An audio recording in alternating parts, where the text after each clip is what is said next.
Salam pemirsa.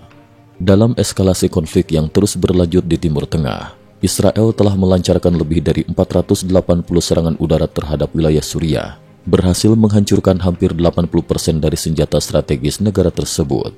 Serangan ini merupakan bagian dari upaya Israel untuk mengatasi ancaman militer dan mencegah senjata canggih jatuh ke tangan kelompok ekstremis. Serangan udara intensif oleh Israel. Menurut laporan CNN pada tanggal 11 Desember 2024, Angkatan Udara Israel telah melakukan sekitar 480 serangan udara dalam 2 hari terakhir di seluruh wilayah Suriah. Menteri Pertahanan Israel, Israel Katz, menyatakan bahwa Angkatan Laut Israel berhasil menghancurkan armada militer Suriah secara signifikan. Dari total serangan tersebut, sekitar 350 dilakukan oleh pesawat tempur berpilot dengan target utama seperti Bandar Udara Damaskus dan Homs, sistem pertahanan udara, rudal, drone, pesawat tempur, tank dan basis produksi senjata. Operasi ini adalah keberhasilan besar yang menunjukkan kemampuan Angkatan Laut Israel dalam menghancurkan armada Suriah secara efektif, ujar Gantz. Selain itu, serangan lainnya ditujukan untuk mendukung pasukan darat Israel dalam menyerang gudang senjata, bangunan militer dan posisi artileri Suriah. Penargetan fasilitas senjata kimia dan rudal jarak jauh. Menteri Luar Negeri Israel, Gideon Sa'ar, mengakui bahwa Israel telah membombardir fasilitas militer Suriah yang menyimpan senjata kimia dan rudal jarak jauh. Langkah ini diambil untuk mencegah senjata tersebut jatuh ke tangan kelompok ekstremis. Situs blog pertahanan Amerika Serikat mengungkapkan bahwa pangkalan militer Kalehara yang menampung kekuatan udara elit Suriah telah dihancurkan oleh militer Israel. Menurut militer Israel, sekitar 80% dari materi militer strategis Suriah telah berhasil dihancurkan. Jerusalem Post melaporkan bahwa Suriah berencana membangun kembali kemampuan pertahanan udara yang setara dengan sebelumnya, termasuk persediaan rudal, armada kapal dan pelatihan personel yang diperkirakan membutuhkan biaya sekitar $1 miliar AS serta lebih dari 10 tahun.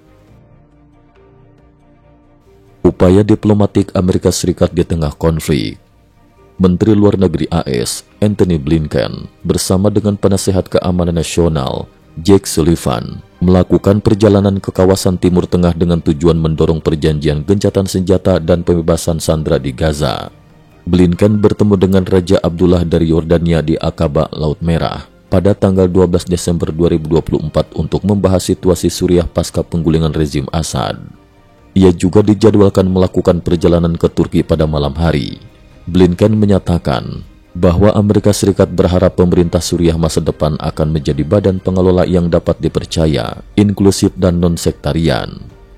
Selain itu, prioritas utama AS dalam memastikan keamanan dan penghancuran persediaan senjata kimia Suriah, memfasilitasi bantuan kemanusiaan, serta mencegah Suriah dijadikan basis ekstremisme.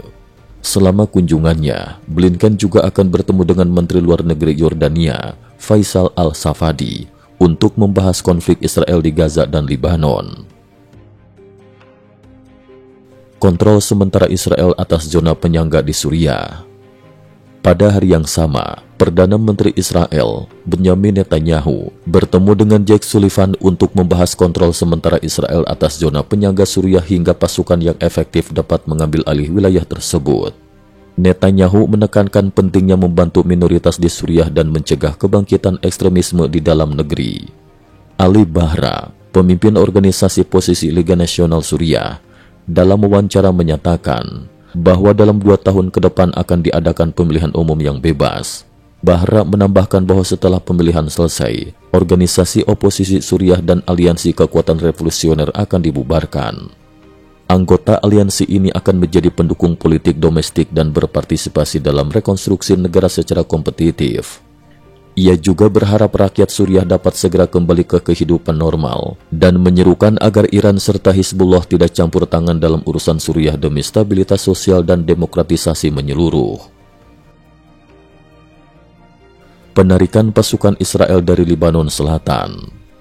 Militer Pertahanan Israel pada tanggal 11 Desember 2024 mengonfirmasi bahwa mereka telah mulai penarikan pasukan dari kota Siam di Lebanon Selatan sesuai dengan perjanjian gencatan senjata yang dicapai dengan Hizbullah. pasukan Libanon akan menggantikan pasukan Israel yang ditarik. Namun militer Israel menyatakan bahwa mereka masih menempatkan pasukan di wilayah selatan Libanon lainnya dan akan terus melakukan operasi untuk menghadapi ancaman apapun.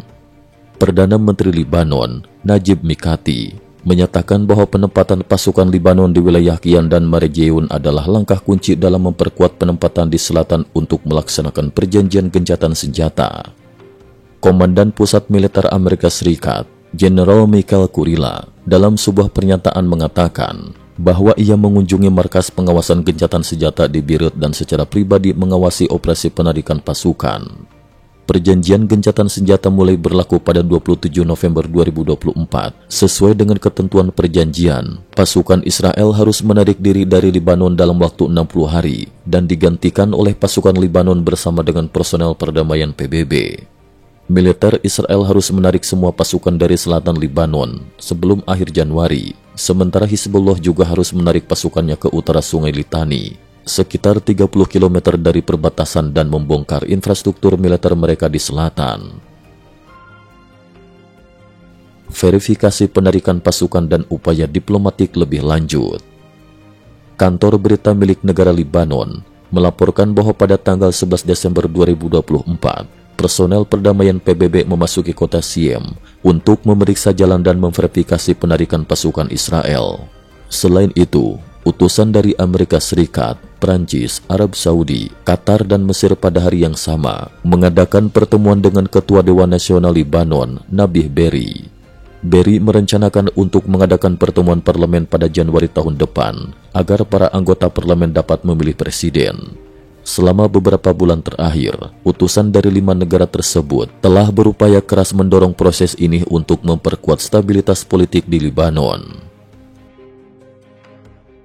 Kesimpulan, konflik yang melibatkan Israel, Suriah, dan Libanon ini menunjukkan dinamika geopolitik yang kompleks di kawasan Timur Tengah. Upaya diplomatik oleh Amerika Serikat dan keterlibatan berbagai negara tetangga diharapkan dapat membawa stabilitas dan perdamaian jangka panjang di wilayah yang telah lama dilanda konflik ini. Cukup sekian dulu. Terima kasih atas perhatiannya.